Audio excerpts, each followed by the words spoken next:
is really going to be the first chapter where we really get a big overview of what's happening as it relates to an audit. So this chapter relates to what we call audit evidence and documentation. We're going to talk about various types of risks. An audit risk. What is audit risk? Audit risk is the possibility that the auditor may unknowingly fail to appropriately modify their opinion on financial statements that are materially misstated.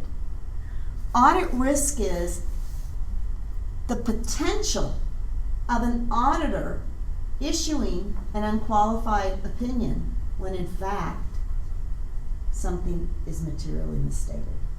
Does that make sense? It's doing all the work and figuring everything out, and yet they didn't uncover something. And they issued the wrong opinion. That's audit risk. This is the risk that the auditors will issue an unqualified opinion on financial statements that contain a material departure from GAAP. Auditors need to obtain sufficient, which is quantity, appropriate, which is quality audit evidence, to reduce audit risk to a low level in every audit. So there needs to be enough of it, there needs to be some good evidence in order to be able to issue an opinion that is in fact going to adhere to truly the underlying truth of the financial statements. Now, in financial statement assertions, this is really what an audit is all about. It's testing these assertions. Assertions are those that, without regard for controls, have a reasonable possibility of containing a material misstatement. There can be various types of relevant assertions. There may be about account balances, that the amounts are correct. There could be assertions about the classes of transactions and events. And there can be assertions about presentation and disclosure. So when we talk about various assertions, we've got account assertions, transaction assertions, and then what we call disclosure assertions. Account assertions have to do with, does the asset really exist? When we're dealing with accounts receivable or accounts payables, do we really have the right to receive that money? Or do we really owe that money? Obligations. Accounts. Have we included everything in this account? Have we included all the transactions that need to go? Or are some missing? And in the accounts, is the balance right? Make sense? These are assertions. Think about, let's go back to basic financial accounting 101. Remember how we analyze a transaction? And when we analyze a transaction, we go when, what, how much. Do you know what I'm talking about? Joe purchased an automobile for $10,000 by giving a cash for $1,000 and taking out a loan for $9,000 on January 2nd. When? You know what how do we classify it? Do we classify it as an auto expense, or do we classify it as an asset? Do we classify the liability, the loan, as a liability? Do you understand what I'm trying to get at? How much Do we have it valued correct? Well, but the car's really, market value is 15. No. What does the transaction say? 10 is what we purchased the car for. Do you understand? So we take every transaction and we analyze it and we record it. So we are truly, in doing that process, asserting the data is correct. We're asserting we've put it to the right accounts. We're asserting we've put the right values on it, monetary numbers on it. So do you see how an audit is just making sure that what we proposed to do, the date, the how, the what account, and the amounts, is in fact right? Make sense? It's really that simple. Transactions. What we're asserting is that transaction really occurred. Are they just making it up? Or did it really happen? That we have all the transactions in the financial statements. The statements truly are correct. That the transactions stop at the very end of the period. That we don't add some transactions from January 2nd into December 31st. We cut them off at the right time. Make sense? And that we put them into the right accounts. Disclosures relate to additional information required to support the financial statements. And the assertions regarding those disclosures will be occurrence, rights and obligations, completeness, accuracy and valuation, classification and understandability. So when we talk about did something exist or has something occurred, we're dealing with various accounts or various transactions or disclosures. Assets, liabilities, and equity interests exist and recorded transactions have occurred. So think about this, guys. The financial statements say we purchased a car for $10,000 and took out a loan for $9,000 and paid cash for $1,000. Did we really? Do you see that's occurrence? Did it really happen? Okay? That's the transaction piece. Exists means when we say there's an automobile of 10,000, there really is an automobile of 10,000. Do you see how existence and occurrence are kind of the same thing? But existence happens with accounts and occurrence happens with transactions. Okay? When you just look at an account and you see an automobile for 10,000, does that automobile really exist? But when we're just looking at various transactions and going through them, did this transaction really occur? Technically, it's the same thing. Rights and obligations. The company holds rights to the assets, and liabilities are the obligations of the company. So that building that we show in our financial statements, who's it titled to? Is it really titled to the company? Do you see? Do we really own it? Do we have rights to it? Make sense? Obligations. The mortgage payable is really the mortgage responsibility of the company. Completeness. All assets, liabilities, equity interests, and transactions that should have been recorded have been recorded. Did we leave something out? You know, we really don't want to show that our liabilities are $200,000 more. Let's just put this in next year. Are we being complete with all of our transactions? Do you see what I'm trying to get at? Completeness is we've included everything. We've not left something out or put it over on a subsidiary to show the debt over here so we don't have to show it here. Cutoff. Transactions and events have been recorded in the correct accounting period. We didn't accelerate a January 2nd revenue item on December 31st. Okay? Valuation, allocation, and accuracy. All transactions, assets, and liabilities and equity interests are included in the financial statements at proper amounts. Presentation and disclosure. Accounts are described and classified in accordance with generally accepted accounting principles, and financial statement disclosures are complete, appropriate, and clearly expressed. Those are the assertions.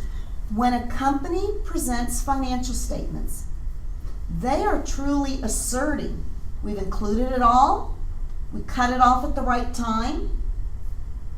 If we say it's an asset, it really is an asset. It's not just an expense that we're trying to say is an asset. Make sense? We valued them right.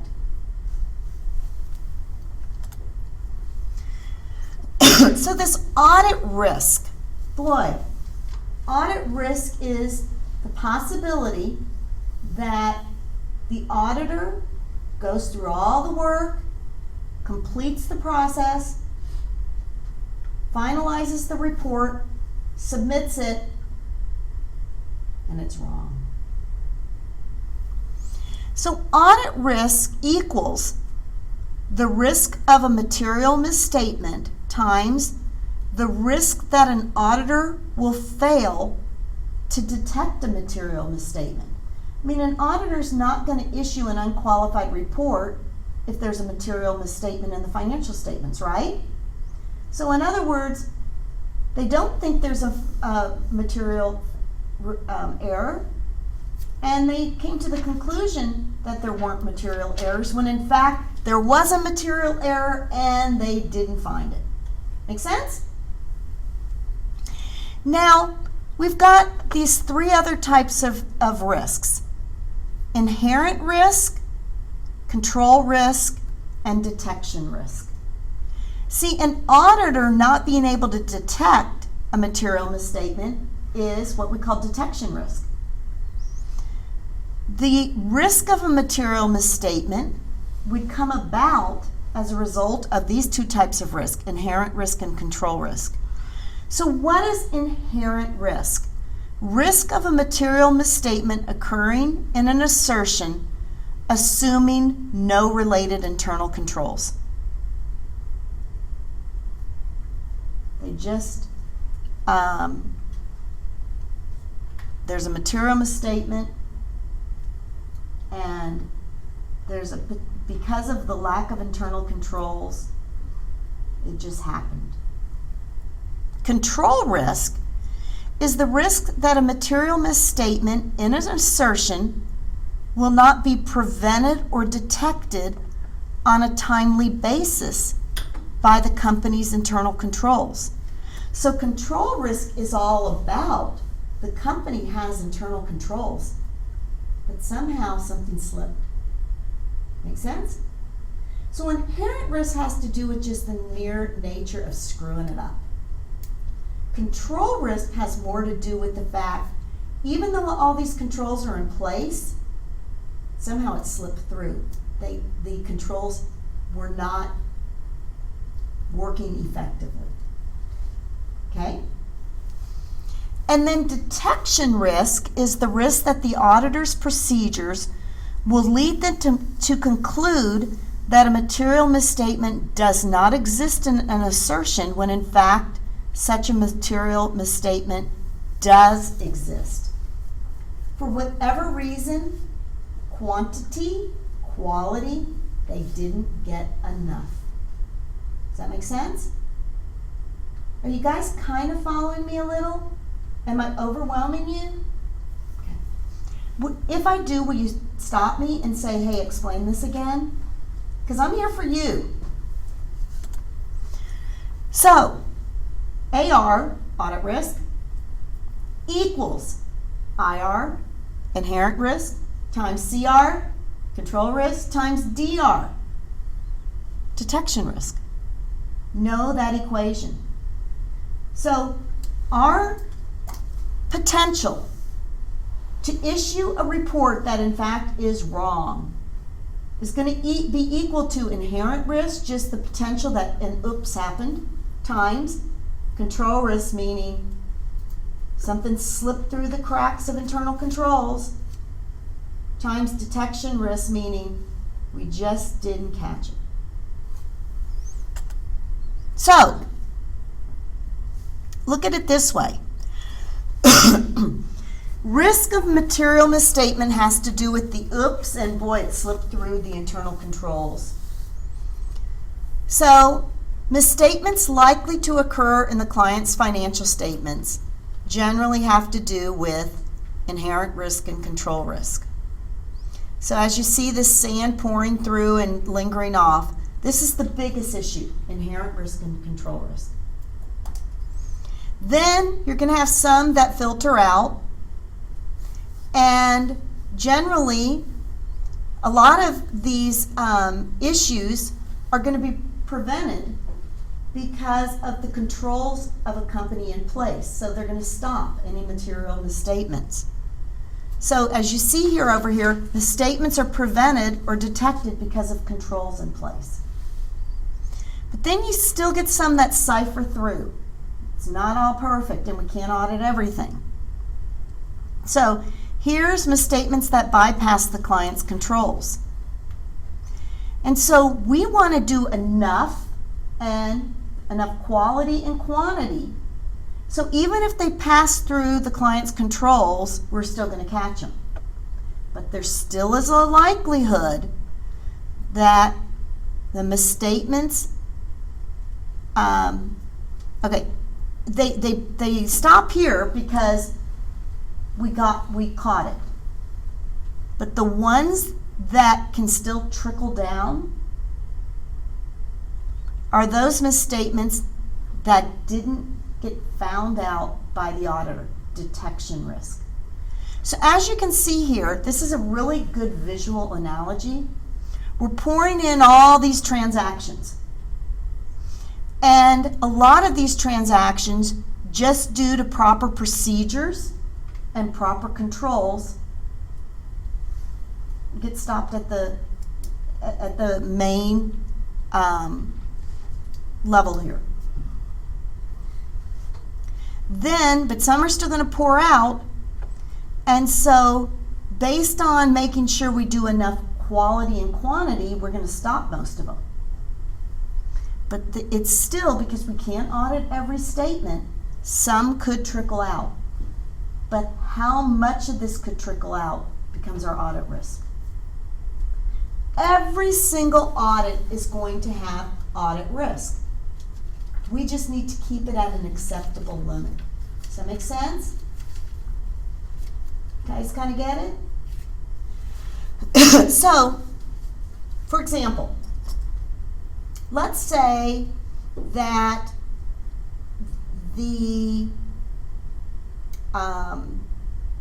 procedure for purchases, for proper purchases, is to have it requested by a department supervisor, and then that department supervisor has to send it off to the purchasing department, and that has to go through a series of being approved accordingly, and then the correct type of vendor to make sure that it's being purchased in the right manner.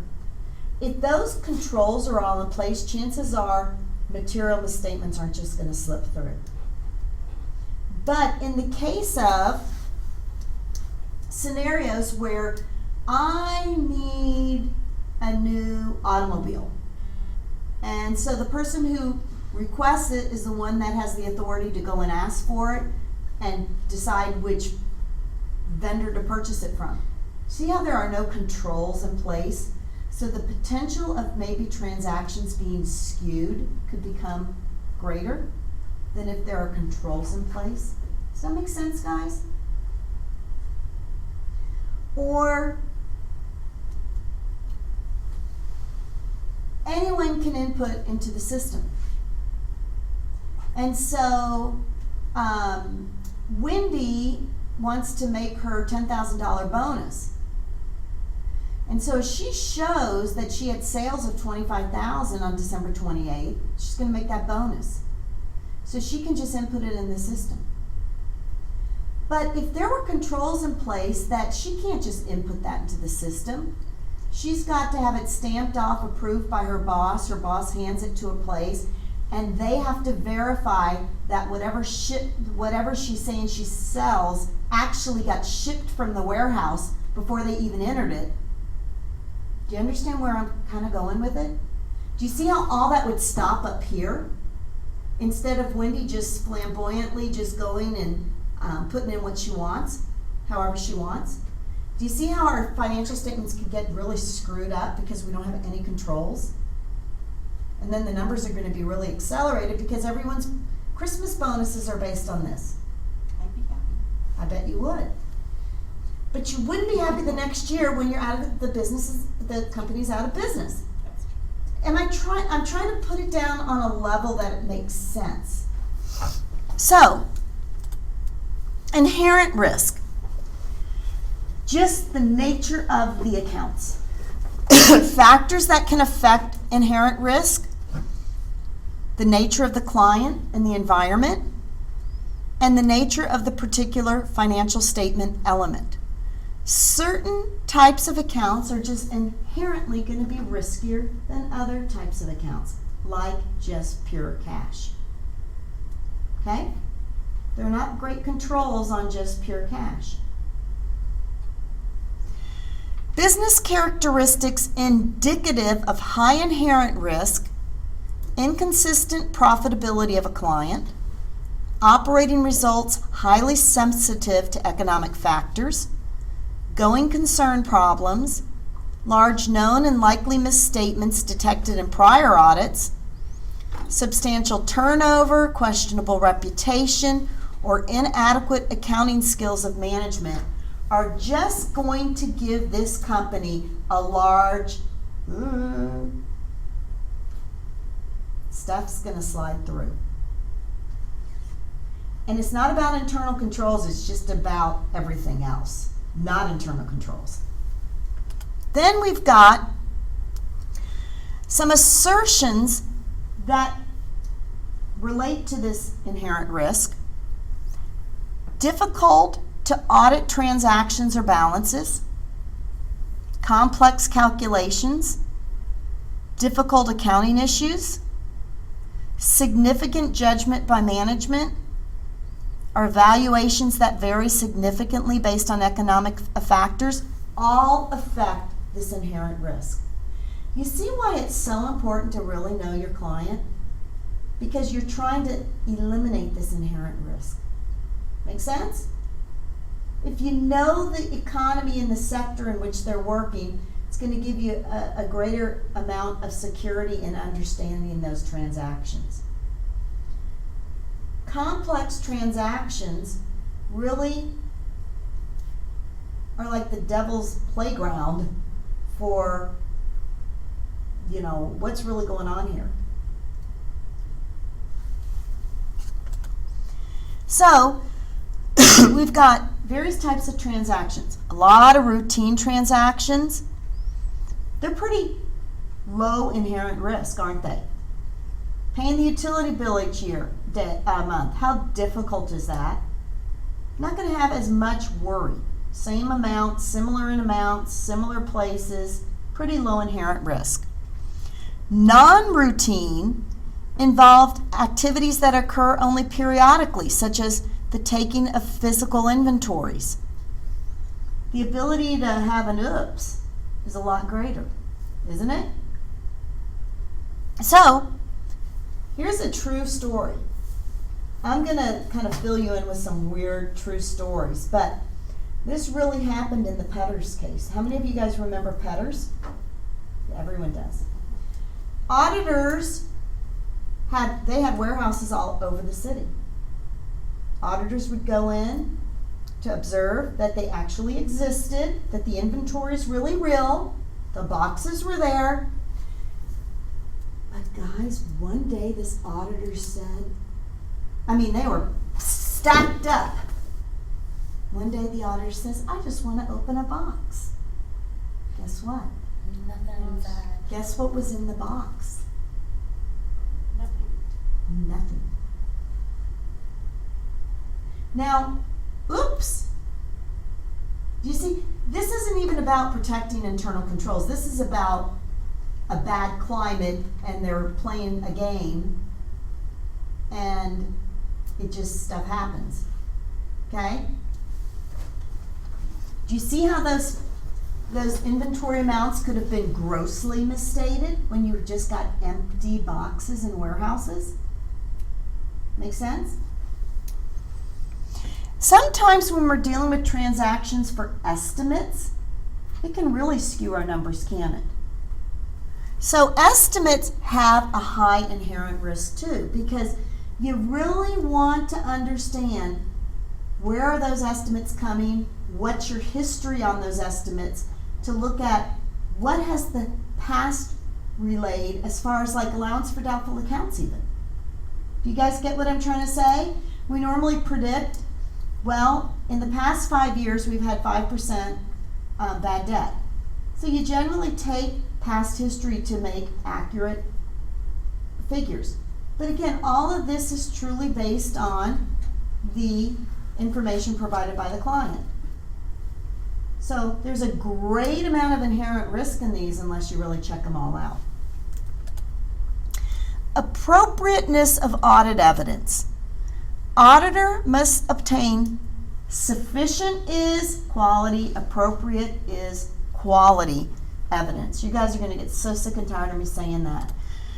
To be appropriate, it needs to be relevant and reliable.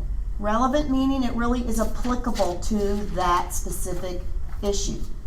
Reliable means you can trust it. Okay? Principles. Audit evidence is ordinarily more reliable when it is obtained from knowledgeable, independent sources outside the company rather than non-independent sources. Generally, internally, through a system of effective controls rather than ineffective controls. Obtained directly by the auditor rather than indirectly or by inference. Documentary in form rather than oral. Provided by original documents rather than copies. That really does all make sense, doesn't it? Well, you see that building right there? That's ours. Oh, okay, I see it. But wouldn't it be better if you went to the county and saw that it was really titled in the company's name and you really saw the closing papers when you really purchased it and the amounts? And then not just that, but the loans and the checks and the cashier's checks. Does that make sense, guys?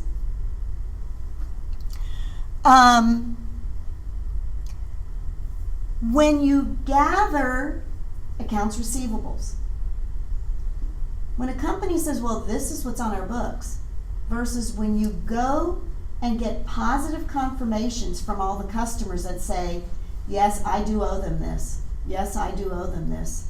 And they write back and confirm the amounts you tell them. That's a lot more reliable because it's from an outside source that's not trying to influence these financial statements. Does that make sense?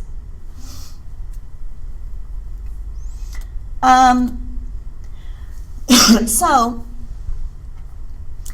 when we go through this audit process, we're always going to be looking at risk. We're always going to be assessing where's their potential risk, and we're always going to update it with new information. Risk assessment procedures are used to obtain an understanding of the client and its environment, including its internal controls, to assess potential risks of material misstatement. We care about risk as an auditor because based on all these factors, we might have to do a lot more work. Make sense? Further audit procedures. So we're going to always be checking to see where our risk lies.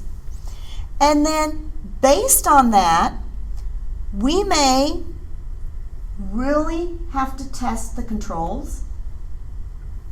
Every scenario has controls in place. Companies need to have controls. Now, are we just going to believe that the controls are in place? Are we going to ask about them, observe them, relive them?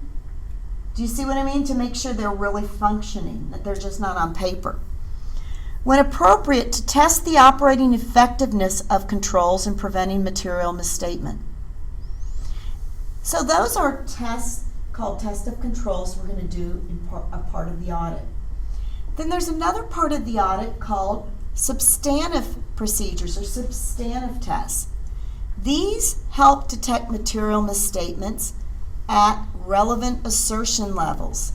So they basically, these various types of substantive testing can be a combination of some analytical procedures just to get a feel of, is everything in line? They may include tests of details of account balances, getting in the nitty-gritty, going through the various transactions and getting the original documents and making it balance. So substantive tests are really the nitty-gritty of the audit, okay? The grunt work. So there are various types of audit procedures that auditors perform. Auditors can inspect records and documents, look at them, check them out. Auditors also inquire. So they can inquire, ask questions within a company or outside of the company. So inquiry is a big procedure. People say a lot. Audit procedures also may involve external confirmations. How many of you guys, or maybe I asked this before, have ever received a confirmation from the bank saying, on this date, was this your balance in the bank account? We get statements all the time. So when you get those, it's an external auditor confirming that what the bank is stating your balance is in fact what your balance is. Inspections of tangible assets, such as the inventory in the box. Observation of processes or procedures being performed by others. So it might even include a shipment comes in to the warehouse. And the auditor just watches how the shipping employees open the box, count it, scan it, match it with the shipping document and what they ordered. Do you see what I'm saying? They're observing processes. Make sure. They might observe how the mail gets opened. See, that's a procedure. It also may be recalculating mathematical accuracy. It may be reperforming certain procedures. So they go through a list of various transactions and they go and analyze it, see how it was recorded to make sure that what they would come up with was in fact what the accounting department came up with. And then analytical procedures are a real overall scope of ratios and calculations to make sure things make sense. They're in sync with how they should be. Okay? So as you see here, this slide gives you procedures and gives you examples. Inspection of records and documents. Inspect certain records as evidence of ownership, or you could test controls to inspect records for evidence of proper authorization. So in other words, if there was a purchase, did the purchase go through the right channels of authorization? Inquiry, seeking information of knowledgeable people in and out of the organization. Inquiry of plant manager as to the sequence of operations, or maybe talking to an attorney related to litigation. Do you have any potential litigation with this client? Any outstanding possible lawsuits? External confirmation, obtaining a written response about a particular item, such as accounts receivable, or accounts payable. contact the various lenders and say, this is what we show the balances. Is this in fact what they owed you on that date? Inspection of tangible assets, going and counting inventory. Observation, watching a process or procedure being performed by the entity's personnel, or the performance of control activities. Observing client personnel performing manufacturing functions, or observing the client counting its inventory. Recalculating the mathematical accuracy, maybe recalculating a total, such as using a computer-assisted audit technique to determine whether a file's been summarized properly. Reperformance would be reperforming the aging of accounts receivable manually or using computer-assisted audit techniques. Analytical procedures might be calculating days sales in ending accounts receivable and comparing it to prior years. Scanning all ending income statement account balances and comparing them with the previous year or the budget. Or looking at the payroll register for maybe unusual transactions. So those are the various types of procedures we're going to go through to test the accounts. Now, when we're dealing with substantive procedures or the real grunt work, we can use analytical procedures as part of that. We also might use real tests, what we call a detail, like account balance testing, taking various classes of transactions and making sure everything in that, or doing a sample of them and making sure that how they categorize that transaction is in fact what we would have done. And tests of disclosures. If there are need for disclosures in the financial statements, they've been submitted. One may change the scope of an audit procedure by changing the nature, timing, and extent.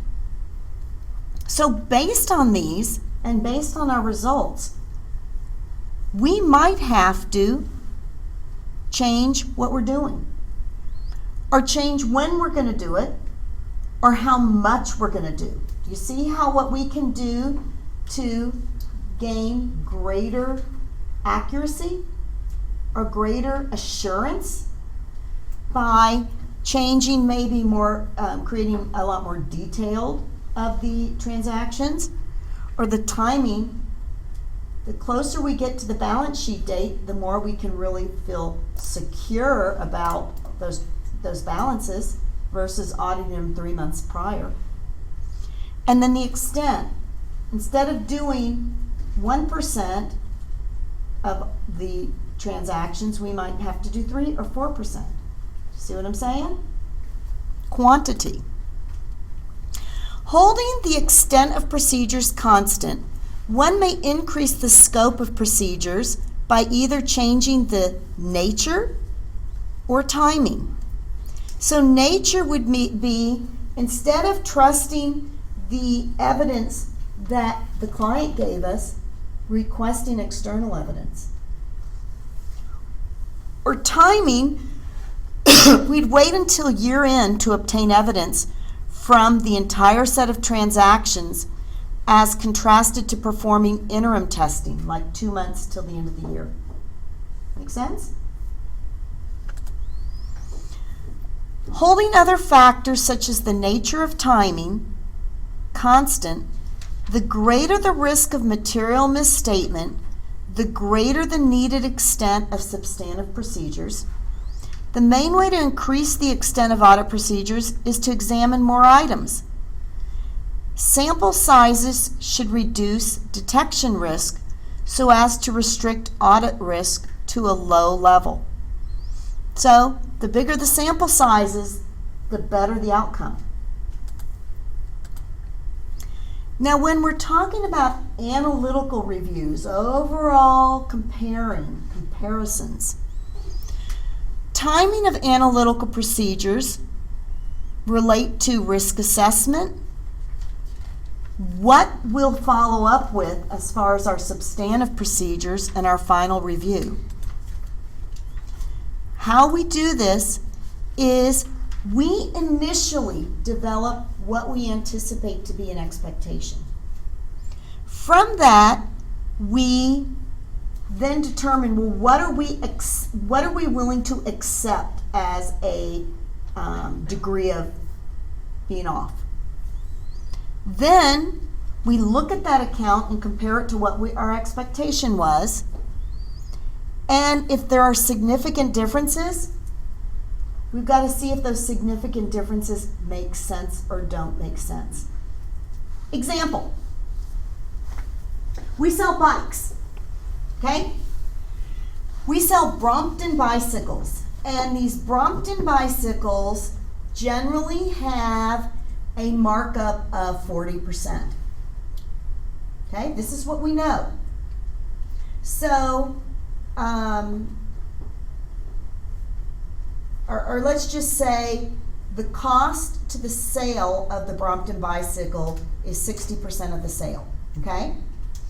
So we should know, just from what we gather, what we feel comfortable about, that our cost of goods sold in relation to our sales should be, for the most part, within that realm. Okay? Do you understand where I'm going with that? But then we go and inspect it, and it's at 40%. There might be a very logical explanation because maybe there were excess services performed that weren't related to selling goods. I mean, I'm just coming up with something. And it might satisfy the auditor. But what if they're not satisfied? Then that is cause for concern. Does that make sense?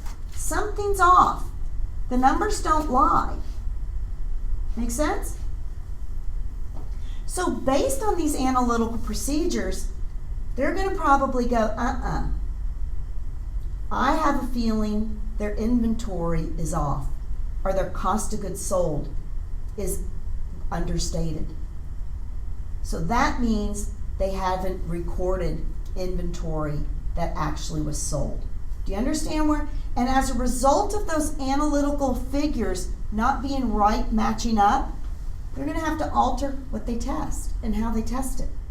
Because it's just not making sense to what they know to be true. Okay? So, how do you even develop what your expectations are?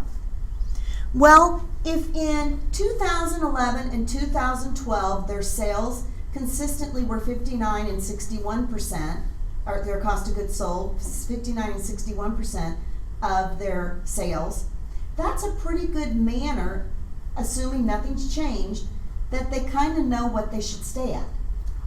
Make sense? Or based on that, they look at prior period, they anticipate what they expect the results to be. They look at relationships among the financial statements. They look at industry information, and also look at relationships between financial information and relevant financial data. So they're really trying to get an overall feel of how should it be, and then based on what they come up with, oh good, it's right in what our expectations are. We're feeling good about this. So the more they feel confident that their analytical procedures are making sense, then there's not a lot of risk at hand to go, something's off. Okay? Oops.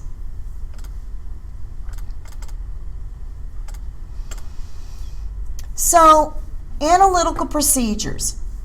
We can do trend analysis, just looking at accounts from one year to the next. Ratio analysis, comparing two or more accounts. So I'm sure you guys are familiar with various types of ratio analysis. Generally speaking, they're going to remain fairly constant, various ratios.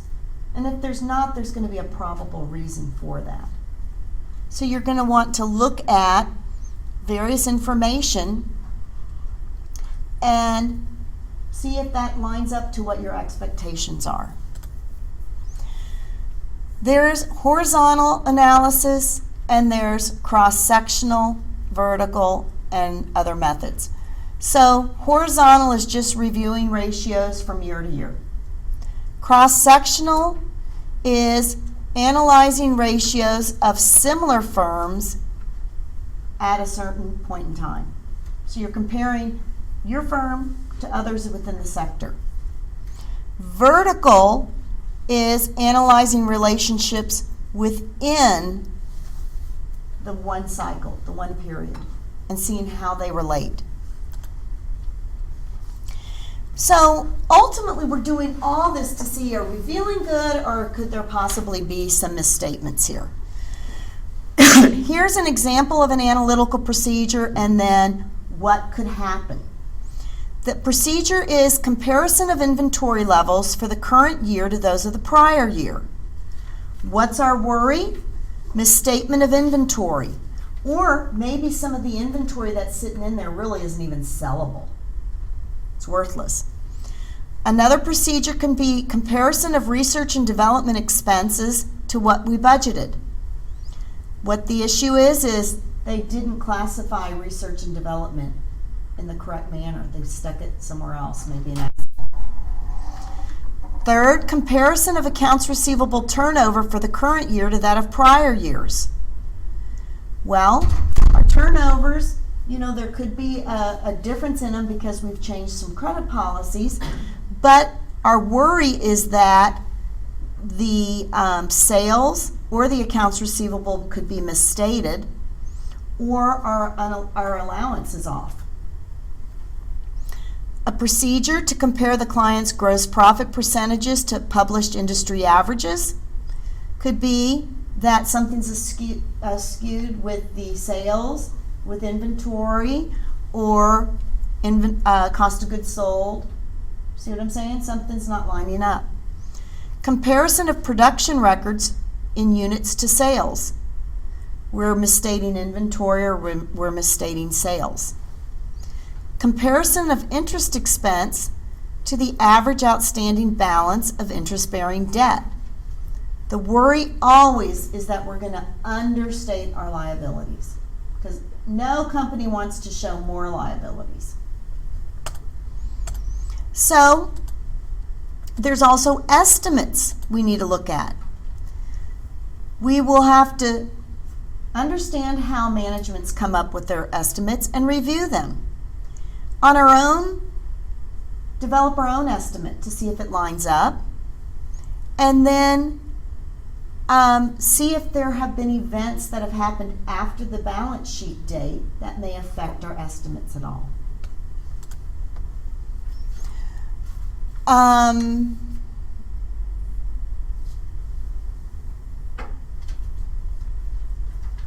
not going to worry about that. Related party transactions generally are always require disclosures. So our worry is that we might not discover a related party transaction because they're hiding it from us. So we're going to want to ask, where are there related parties? What type of transactions? Check external sources to see if there are any conflicts of interest that they've talked about. And then be alert for transactions with related party or items that are really unusual in nature. Question them. Why do we have such serious documentation? We have to have spelled out documentation so we can show that we have adhered to generally accepted auditing standards. And we also want really good documentation so we can strongly support that we went through all the steps necessary to come up with the opinion we have come up with. We also do it so when we leave the audit and new people come in, they can follow it pretty easily. It helps from prior great documentation to be able to do the next year. It keeps everyone accountable because we're adhering to our work papers to make sure everything was done and who did it and the date that it was done or completed. And then if we have other people that come in and check our books, we can feel pretty secure in that we're going to pass any that investigations. Sufficiency is enough. Audit documentation should be sufficient to enable an experienced auditor to understand the work performed and the significant conclusions reached. It should also let us know who performed and who reviewed the work, and then show that the accounting agree or reconcile to the financial statements. So the work papers have to line up all the information we provide from our audit, and then that balance needs to then go directly to the financial statement. So it's a tracing or a tracking that each of those financial state accounts, we can arrive at that same figure through our work papers. Make sense?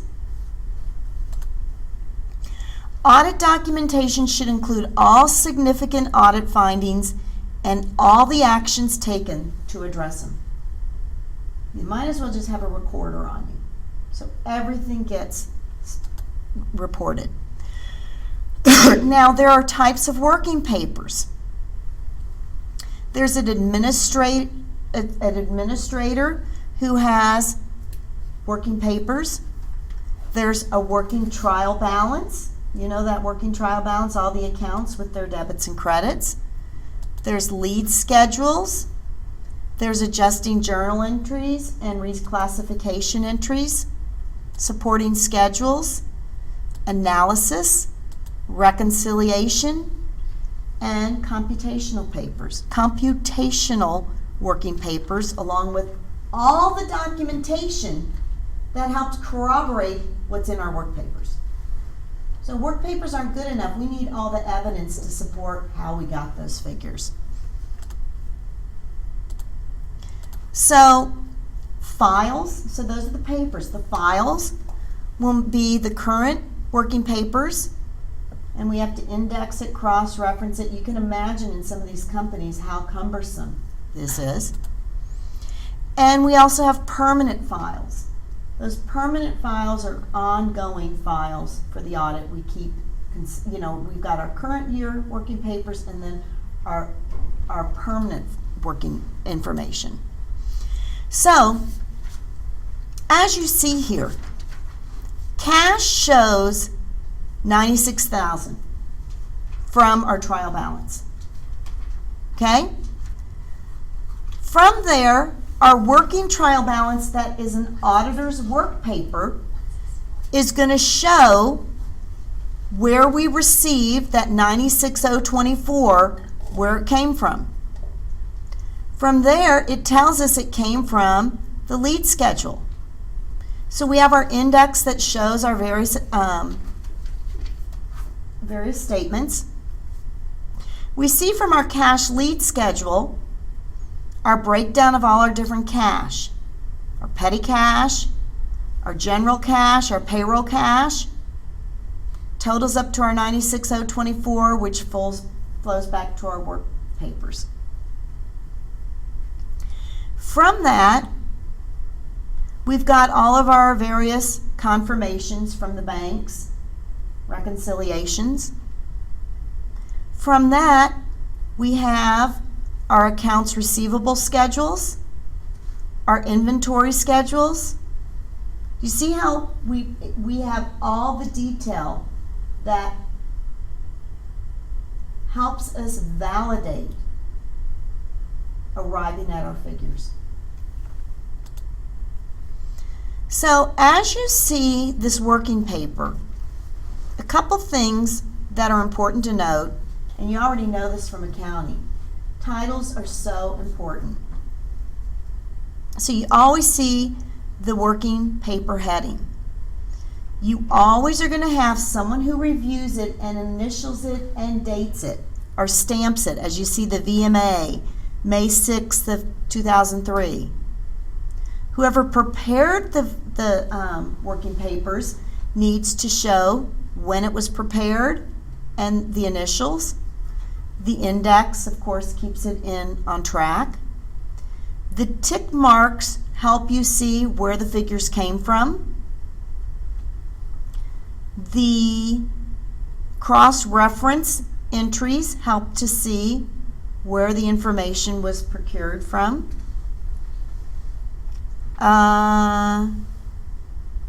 Exclamations, the F, the N. It gives you just an understanding of what your different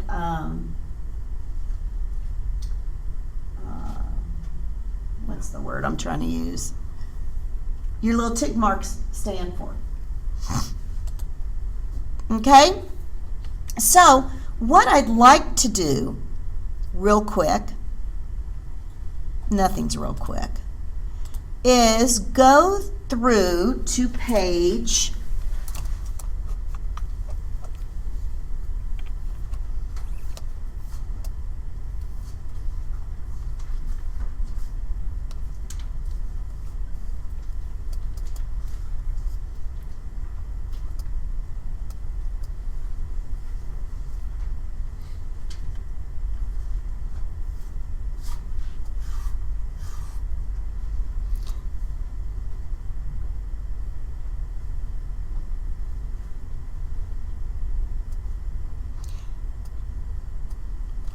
554. Or excuse me, that's chapter 5, case 554. Let's look at, on page 178, 554.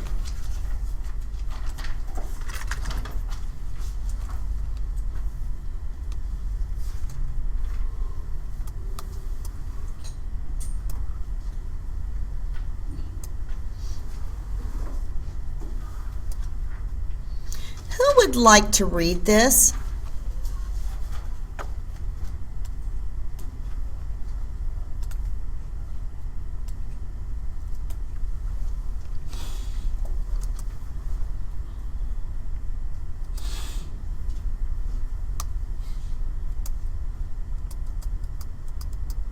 Anybody? I'll do it. Okay. 554. Houseco, I'm not sure if I'm saying that right. That's how we say it though. Houseco is an audit client of Jones CPA for the past 5 years. He is a manufacturer of various household products. Approximately 4 years ago, Houseco developed a better toaster and than had been available, and sales took off, especially during the most recent 2 years, 20/7 and 20/8. Currently, the company controls approximately 25% of the toaster market in the U.S. In addition, the company manufactures other products, including vacuum cleaners, floor polishers, and electric fan tops.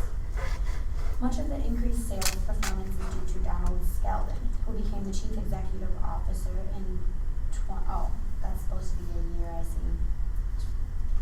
Donald had several other officers were able to accomplish the leveraged stock buyout in 20x6. This seemed to have worked out very well since Donald suggested that his net worth grew from less than $300,000 to well over $5 million due to increases in the value of the common stock he holds in the company. He is also excited since the company's unaudited results showed earnings of $1 per share, $1.21 per share, 1 cent more than the most optimistic analysts had projected. He points out to Jones that sales are up over 38% compared to the previous year and net income has increased by 54%. All is well. Jones is beginning the risk assessment analytical procedures for 20x8 audit to obtain information to help plan for the future timing and extent of other audit procedures. More specifically, he wants to identify areas that may represent specific risks relevant to this year's audit. Use the balance sheet on page 179 and the income statement on page 180 to identify accounts that may represent specific risk relevant to this year's audit. For each area, briefly note why you think it represents the risks of this. Thanks. So here we've got the balance sheet, okay? So let's just look at this. Now, if we look at the audited, just cash, and we're looking at from 1 year to the next, okay? So from 2006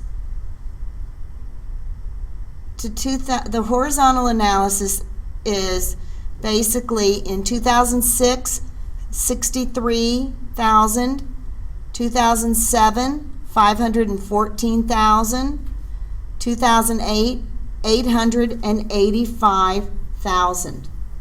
Is there a concern there?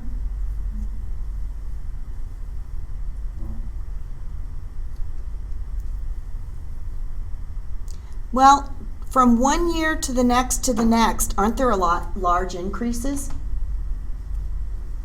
Okay? So pretty much in that situation, it goes from 6 to 7, it jumps up 716%. And then from 7 to 8, it jumps up 72%. So basically, really, that's significant, but really why it happened is the first year wasn't the greatest. Okay? What else would we look at? Let's look at accounts receivable.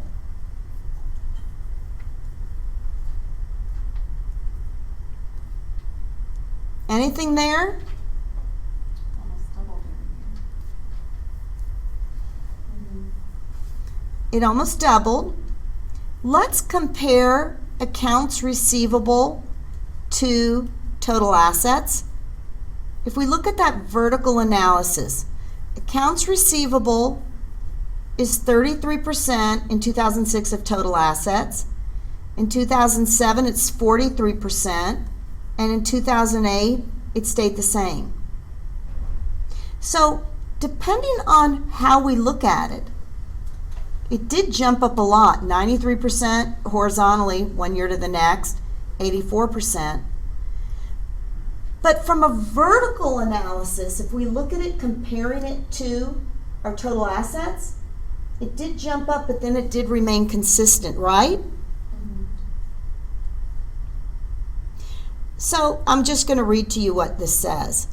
The vertical analysis reveals that receivables increased in 2007 as a proportion of total assets and stayed at the same level in 2008. The horizontal analysis reveals that the percentage increase in receivables was 93 and 84% for the 2 years.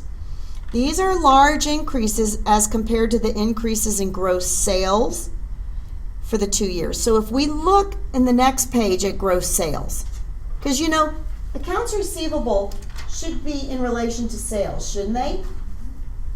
So if we go to the next page and look at our gross sales, our gross sales went up from one year to the next 70%, and then next year it went up 38%. Now, it went up 70 and then it went up 38. When we look at the increase in relation to our sales, seems like our accounts receivable have gone up a lot more than our sales have gone up. See what I'm saying? So, we don't know this, but could our receivables potentially have an issue with being collectible? But do you see how you try to compare from one year to the next? Do things feel like they're in line? Or when you compare them between accounts, how do they fit between the accounts? Accounts receivable and sales usually have a relationship. So if the accounts receivable went up 93% and 84%, but yet sales went up 70% and then 38%, do you see how you wonder, wow, the relationship doesn't feel real congruent here? And why? So you stop and think, are they inflating their accounts receivable? Should maybe some of these be written off that haven't been written off? Do you understand kind of what I'm trying to do here? This is just learning the experience. And you know, auditors that do this over and over again know what to look for, how to feel it. Let's go back and look at inventories. Look at our total inventories here. Inventories have increased from 23% to 30% to 33%. Okay? So inventories have gone up. And then let's look at our raw materials went 6% to 14 to 15, 1 to 1 to 4, and our finished goods 15, 15, 14. So we're just kind of looking at the breakdown of our total inventories there.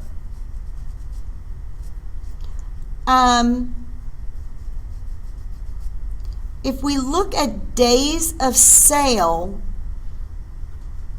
let me just see how. Days of sale in ending inventory. Days of sale in ending inventory. Let me just see where I'm looking here. Days sales in ending inventory. Okay, in this number. In 2006, the number of days for sale in the ending inventory went from 76 to 75, then it went up to 112. Okay, so these are pretty consistent, but then in the last year, we were holding ending inventory for a long time before we turned to sell it. Okay, so basically what we're trying to do, we're just getting a feel of the overall statements here. The increase in inventory and receivables can explain a lot of the changes in other ratios. So basically, we would maybe wonder if something could possibly be kind of skewed with our inventory just because these figures have changed so quickly. Now let's go back now and look at liabilities. What I'm trying to help you see is how we're just getting an overall view. Okay? Let's look at our liabilities. Accounts payable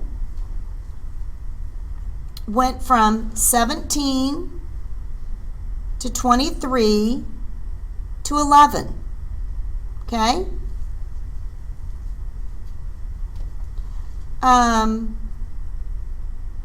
17 to 23 down to 11. So relatively speaking,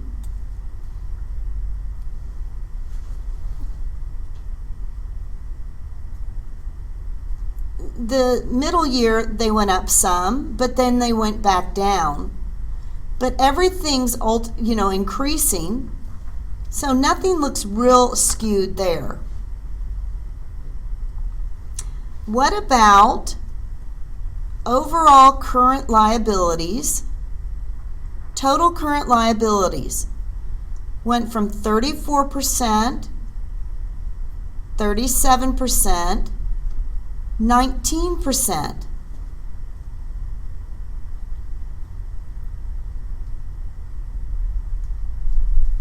I mean, they went up, but then they went back down. Let's look at bank debt.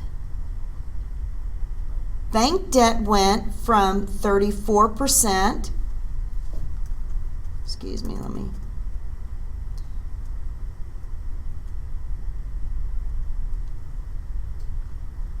34% to 30%, and then it went up to, what is that?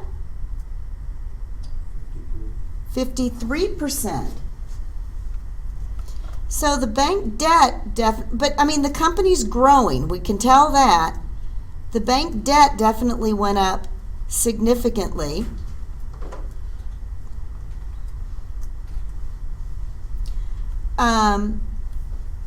So we'll just have to, and that makes sense because the company's growing. We'll want to get some information on that increase. Let's look at gross sales. Gross sales have gone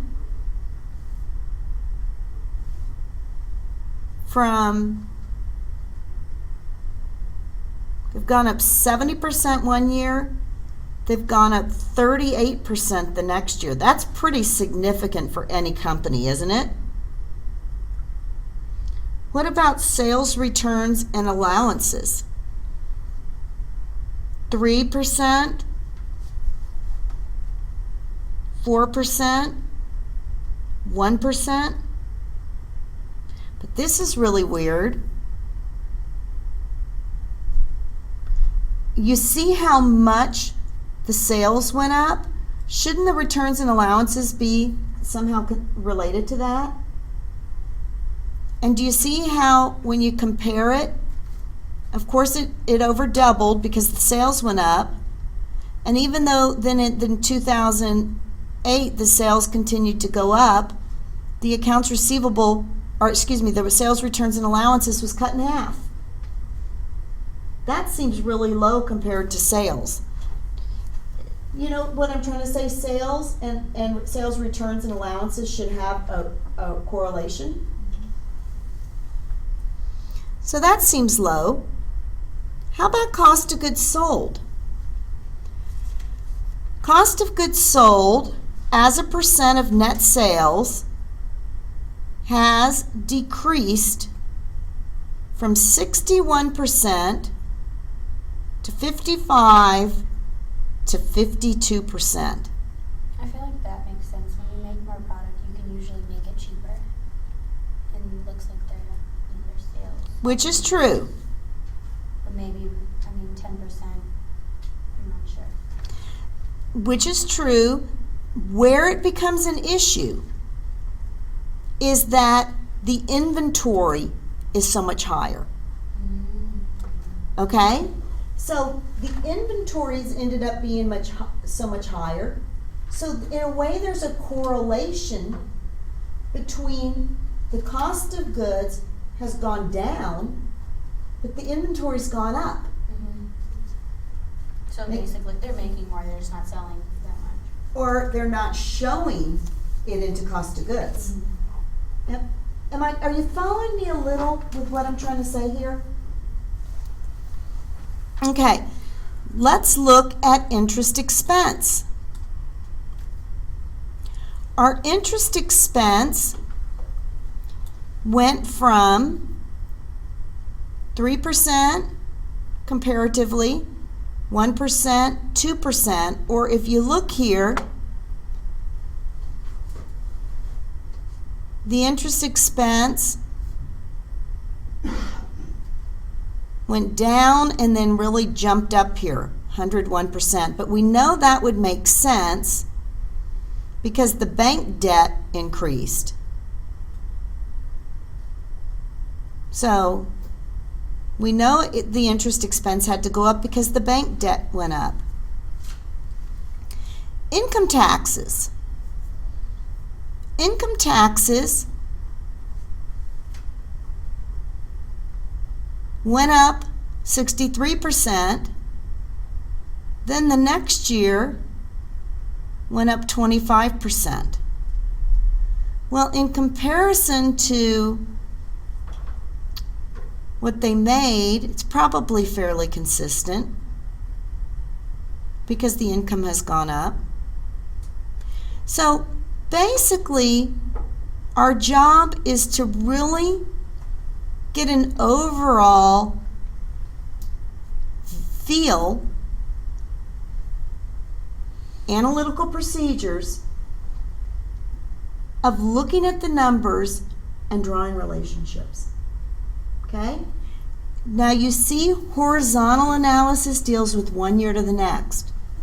Vertical analysis deals with in the period the relationship between the various accounts. Does that make sense, guys? So overall what we're doing is we're just looking to see, are things in line? Have things changed? Now, the current ratio went from 1.7 to 2.1 to 4.1. Now, granted, that might make sense because they took out that debt and they might have a lot of it sitting in the bank too.